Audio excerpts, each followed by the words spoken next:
आज आपल्याकडे श्री शिंदेसाहेब आलेले आहेत आणि त्यांनी वाघोली त्यानंतर जेजुरी आणि श्याम गोशाळेमध्ये ट्रेनिंग घेतलेलं आहे आणि IT क्षेत्रामध्ये राहूनसुद्धा शेतीचं चांगलं कसं करता येईल आणि त्याला टेक्नो कमर्शियल बॅकग्राऊंड कसं देता येईल यासाठी त्यांचे मनापासून प्रयत्न चालू आहेत.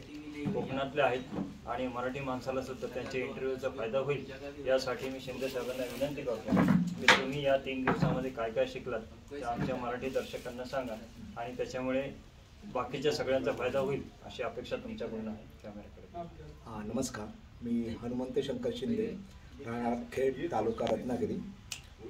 मी ॲक्च्युली बँगलोरला राहतो. बँगलोरला 15 दिवस राहतो आणि 15 दिवस खेडला राहतो. ही करोनाची कृपा आहे. करोनामुळेच आम्हाला वर्क फ्रॉम होम मिळालं आणि करोनामध्ये कुठलंही म्हणजे संकट आलं, त्या संकटातून फायदा कसा घ्यायचा, इष्टापत्ती म्हणतात. हां, इष्टापत्ती. तो फायदा मला करोनाने दिला. मी करोनात गावाला गेलो. माझ्या आयुष्यात म्हणजे इम्पॉसिबल होतं की मी गावाला जाऊन गावातून काम करीन. शेतीशी जोडल्या गेले. शेती, हां, आणि त्याच्यामुळे मी शेतीशी जोडला लागलो आणि त्याच्यामुळे सरांशी माझा संबंध आला किंवा मला ह्या फील्डमध्ये करायचं आहे. कोणीही IT मध्ये असलेला माणूस गावाकडे जायला मागत नाही. मुंबई पुण्याचा माणूस जायलाच मागत नाही, अजिबात नाही. त्यांना गावाला फक्त होळीला आणि यात्रा ह्याच्यासाठी. कोकणात तर लोक ह्याच्यासाठीच जातात. स्वतःची सगळी घर आहे. बॉम्बेला भरपूर पैसा आहे पण गावाला जायला मागत नाही. पण गावाला तुम्हाला भरपूर स्कोप आहे, भरपूर तुम्ही कमवू शकता. आपली जी स्वतःची लाईफस्टाईल तुम्ही चेंज करू शकता, निरोगी राहू शकता. आणि ह्या दृष्टीने मी ह्या फील्डमध्ये आलेलो आहे. किंवा गाईचं कसं संवर्धन करायचं, गाईचं कसं, त्याच्यासाठी मी ह्या जेजुरीला ट्रेनिंग आलो. मिट्टू सिंगमध्ये ह्यांनी म्हणजे जेव्हा मी 48 तास तिथे घालवले कंटिन्युअस, किंवा सकाळी 2:30 वाजता उठून कसं तुम्ही गाईचं दूध काढायचं आहे, ते 4 वाजता ते डिलिव्हरी देतात. म्हणजे जर मालक स्वतः वर काम करायचं असेल तर माणसं लेबर ॲटोमॅटिक काम करतात. तर आपल्याला स्वतःला काम करायला पाहिजे तरच आपली माणसं काम. आणि त्याच्याकडून जी गाईचं मॅनेजमेंट आहे, त्यांना फीड मॅनेजमेंट आहे, खायला कसं द्यायचं, हे सगळं डिटेल त्याने दिलेलं आहे. किंवा कॉस्ट कसं करायचं आहे, कॉस्ट कमी करण्यासाठी काय करायचं आहे. आणि टोटल जी गाईची 24 आवर्सची प्रोसेस आहे ती डिटेल प्रोसेस तिथे आम्हाला समजली. त्याच्यानंतर वाघोळीला गेलो.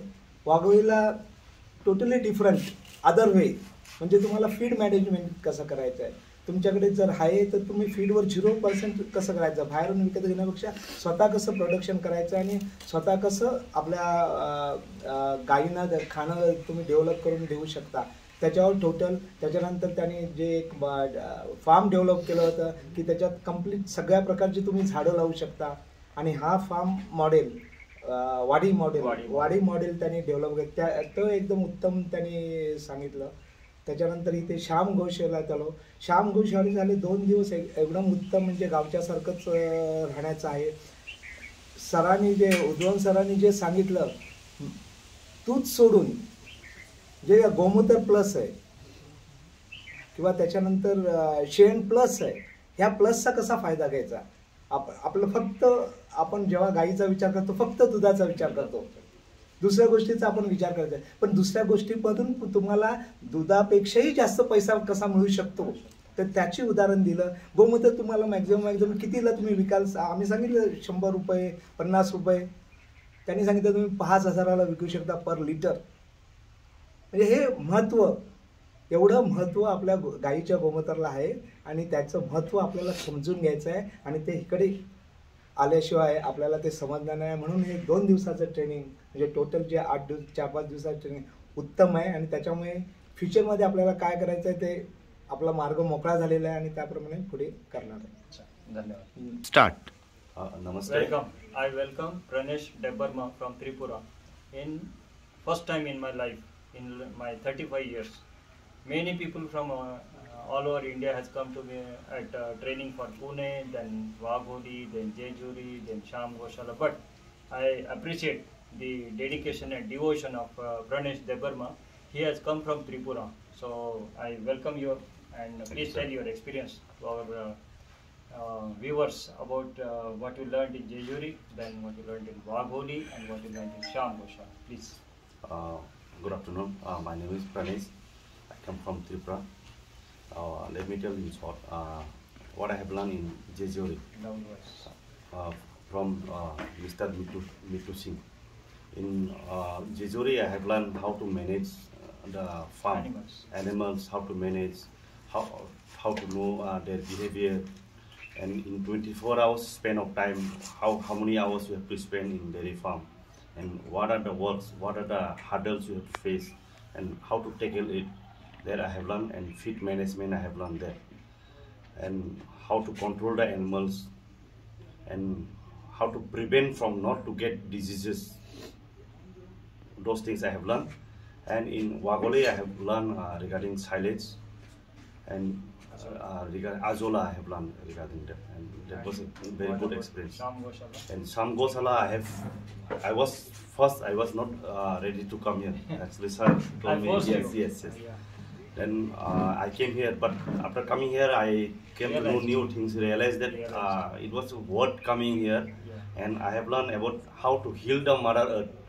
Because to run a good dairy farm, you need a good fodder, good soil, good water, everything. So those knowledges I got it here, and it was wonderful staying past 2 days here, and I appreciate Pranesh, because in emotion many people come in dairy farming or Goshala, but he is the first person in my 35 years who has kept 30 days in his life to study dairy farming in Pune, and then only after understanding all the basic things, he will go to Tripura and then start his own 50 animal farm.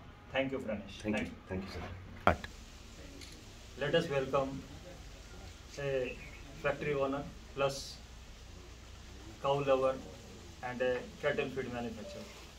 He is typically a combination of all these things. So I welcome him. Please share your experience about last 1 week.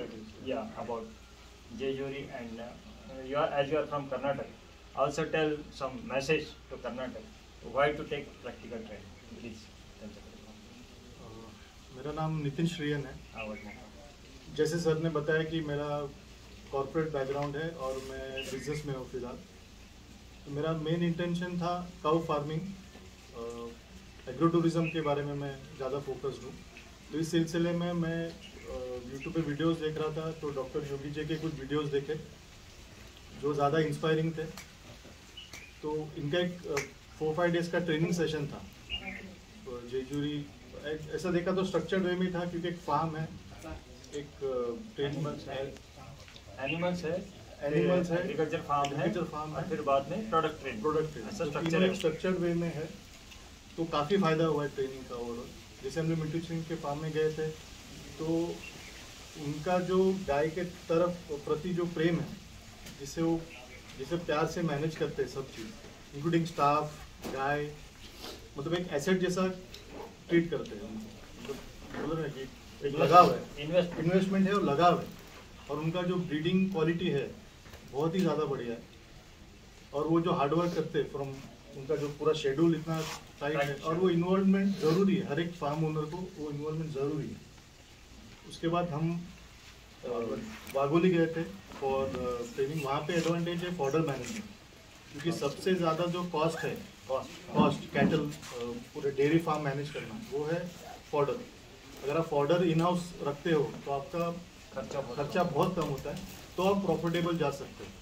फिलहाल हर कोई ये बोल रहा है कि dairy में profitability नहीं है, पैसा नहीं है, पैसा बचता नहीं है, but this is not true. If you manage everything properly, so it can be profitable and many people can be involve in this. अब लोग डर रहे हैं, कर नहीं रही है, बट प्रॉपर ट्रेनिंग अगर ले रहे हैं तो ज़रूर कर पाएंगे। और शाम गौशाला में हम आए तो एक्चुअल फार्म में जैसे ऑर्गेनिक फार्मिंग हम बोलते हैं, या बिना पेस्टिसाइड के कैसे फार्मिंग होता है, वो हमने सीखा। उसके बाद प्रोडक्ट्स, जैसे हर एक cow dung, urine, n number of products, उसमें अगर 2 या 3 प्रोडक्ट जब मास्टर करते हो तो उसमें काफ़ी स्कोप है और सबको बेनिफिट होगा। और farmers will never suicide actually, they have 2 or 5 cows and they manage everything properly and there should be no issues. And मैं आभार करता हूँ डॉक्टर योगी जी का, इनका जो ट्रेनिंग शेड्यूल था काफ़ी बढ़िया है और काफ़ी हेल्प हुआ है। Thank you. Cut. नमस्कार। अपन आज राहुल जी को यहाँ पे इनवाइट कर रहे हैं कि आप जिस पद्धति से पहले गौ माता, गौशाला, गौ सेवा, गौ भक्ति और इसमें से इमोशन, प्रोफेशन, फिर इसको बिजनेस कैसे डेवलप करें, ये आपका जो माइंडसेट पहले क्या था और बाद में अभी 8 दिन में क्या चेंजेस आपके मन में हो गए, ये जरा हमारे, आप महाराष्ट्र में रहते हैं बट आपका दिल थोड़ा सा अयोध्या की तरफ रहता है, तो थोड़ा सा आपके इंटरव्यू की वजह से उत्तर प्रदेश को भी एक नया आयाम मिल जाएगा। ये आप थोड़े शॉर्ट में आपका परिचय देकर इनसे बताइए। नमस्कार, मेरा नाम राहुल सिंह है। बेसिकली मैं अयोध्या का रहने वाला हूँ और पिछले 10-15 साल से मैं बॉम्बे में रहता हूँ और यहाँ पे मैं प्राइवेट जॉब कर रहा हूँ सर। अच्छा। जब मैं यहाँ पे आया तो देखा कि मतलब हर जगह पे नकली सामान, नकली दूध, नकली सब्जियाँ, पेस्टिसाइड्स, ये सब चीज़ें बहुत फैली हुई थी। हाँ। तो इसी कंपैरिजन में मेरे पास गांव में बहुत सारी ज़मीनें हैं जहाँ पे लोग खेती नहीं करते हैं। हाँ। करते भी तो हैं, वो ट्रेडिशनल खेती करते हैं जहाँ पे उनको उतना बेनिफिट नहीं होता है। तो फिर मैंने उसमें डेयरी फार्मिंग और एग्रो फार्मिंग करने के लिए सोचा था। इसी संदर्भ में मैंने आपसे मुलाकात की, आपसे बात की। इस बात को लगभग 6 महीने होने को आए, नवंबर से मैं आपसे थोड़ा डिस्टर्ब था, इस वजह से आपसे नहीं मिल पाया। तो फिर बाद में ये तो सारी ट्रेनिंग्स हुई हैं। सबसे पहली ट्रेनिंग हमारी हुई जेजुरी में मिठू सिंह के फार्म पे। तो वहाँ पे हमने सीखा कि how to manage the farm, कि हम एक फार्म को कैसे मैनेज कर सकते हैं, उसमें हम प्रॉफिटेबल कैसे बन सकते हैं। सबसे बड़ा वहाँ पे सीखने की चीज़ थी कि आप अपने गाय से कितना प्रेम व्यवहार रखते हैं। मतलब वहाँ पे हमने ये देखा कि सर उनकी एक आवाज़ पे गाय अगर कहीं पे भी है तो उस डायरेक्ट उठ के हमारे पास आती है। वो पद्मा कैसे बोलते हैं? हाँ, पद्मा हाँ। ऐसे वो बोलते हैं पद्मा। चंद्रा चंद्रा कहीं पे भी होगी तो भाग के आएगी। तो वो कहीं पे भी रहेगी तो तुरंत आती है। हाँ, और हमने एक चीज़ ये देखी सर कि जो काऊ कडलिंग लोग फॉरेन में लोग काऊ कडल करते हैं, हाँ। वो चीज़ यहाँ पे उल्टा है। उन्होंने काऊ से कडलिंग ह्यूमन को करेगी। हाँ। तो वो एक सबसे वो बेस्ट चीज़ थी। और प्लस अपने प्रोडक्ट को वहाँ पे कैसे जो करते हैं, दूध, पनीर का घी, मार्केट अच्छा है। पनीर का मार्केट उनका अच्छा है, घी उनका अच्छा है। और फिर हम वहाँ से गए वाघोली। अब वाघोली में जब जाने के बाद जो मेरा मिथ था कि हमें फॉडर में क्या लगाना है, जैसे नेपियर है, मक्का है, तो किस टाइम पे क्या लगाना है, और सबसे सही चीज़ यह है कि अपने लिमिटेड रिसोर्स को कैसे यूज़ करना है। कम से कम पानी में कम से कम जगह में अच्छा फॉडर, और जो मार्केट का फ्रूट्स एंड वेजिटेबल्स हैं उनको यूज़ करके, और केमिकल फ्री चारा बनाना। फिर हम थर्ड डे शाम गौशाला आए।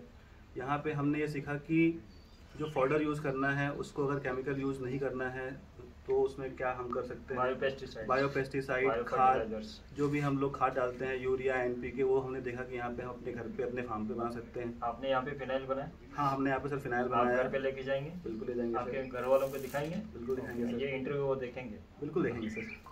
हमने यहाँ पे फिनाइल बनाना सीखा, साबुन बनाना सीखा, फेस पैक बनाना सीखा। ये इसलिए सीखा क्योंकि लोग क्या बोलते हैं कि गौ माता जब दूध नहीं देती तो किसी काम की नहीं होती, लेकिन जब गौ माता दूध नहीं देती तो गाय गोबर तो करती है, गौमूत्र तो मिलता है हमको। तो उस गौमूत्र से अर्क बनाना सीखा हमने। मॉर्निंग में 4 AM पे उठ के गौ माता से उसका मूत्र कलेक्ट किया, फिर हमने उसको प्रोसेस करके अर्क बनाया। तो वैसे बहुत ये उत्तर प्रदेश में जो छुट्टा पशु की समस्या है उसको शायद थोड़ा सा वो सर चेंज कर सकते हैं। इकोनॉमिक्स का साथ देंगे तो चेंज कर। यस सर, बिल्कुल। तो आपको अच्छा लगा ट्रेनिंग? बहुत अच्छा लगा सर, और आपके आशीर्वाद से तो बहुत कुछ सीखने को मिला सर। बहुत धन्यवाद।